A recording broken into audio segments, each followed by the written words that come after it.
Assalamualaikum warahmatullahi wabarakatuh.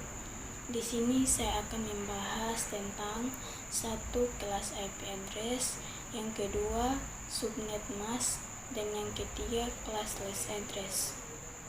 IP address adalah identitas suatu komputer berupa deretan angka sebagai alamat yang digunakan untuk melakukan pertukaran data dengan komputer atau perangkat lainnya di jaringan internet.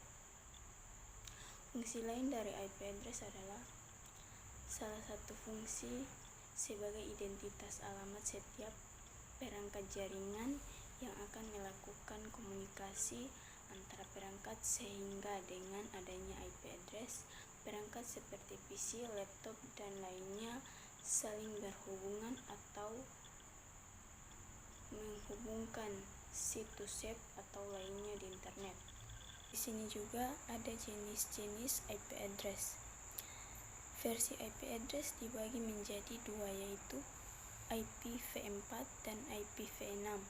Kemudian IP address konsumen juga dibagi dalam 4 jenis, yaitu privat, public, dinamis, dan statis. Kelas IPv6 saat ini belum digunakan secara meluas. Akan tetapi IPv6 ini dibuat karena kapasitas IPv4 yang semakin menipis. IPv6 mempunyai panjang angka 128 bit yang terdiri dari 8 kumpulan angka dan huruf yang terpisahkan oleh tanda titik 2.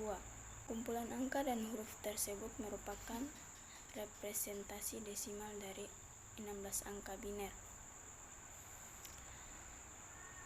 Kemudian yang kedua yaitu pengertian subnet mask.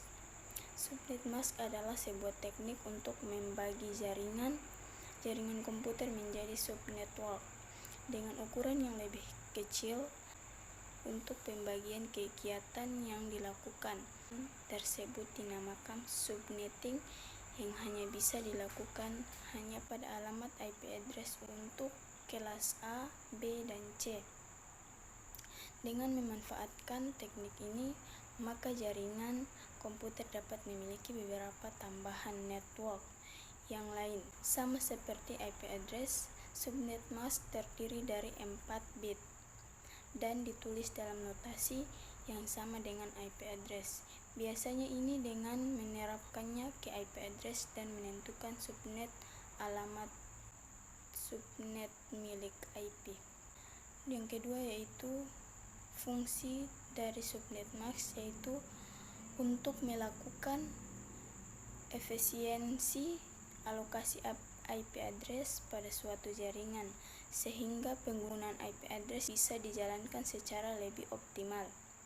Selain itu, sistem ini bisa dipakai sebagai sarana atau media untuk mengatasi berbagai masalah, terutama yang berkaitan dengan perbedaan media fisik dan hardware yang digunakan dalam suatu network.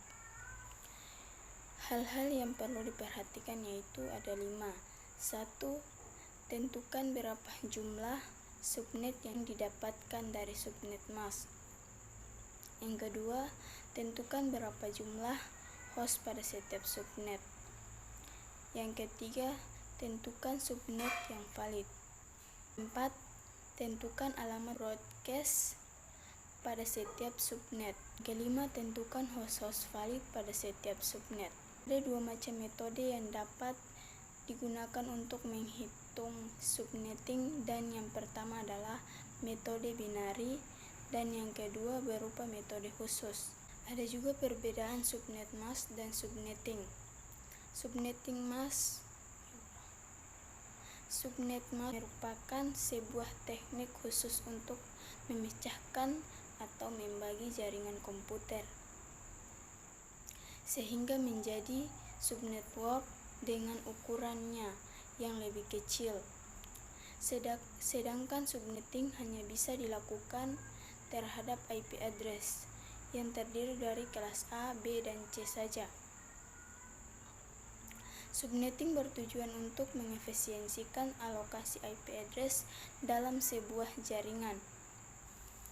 supaya bisa memaksimalkan penggunaan IP address. Yang ketiga adalah pengertian classless address.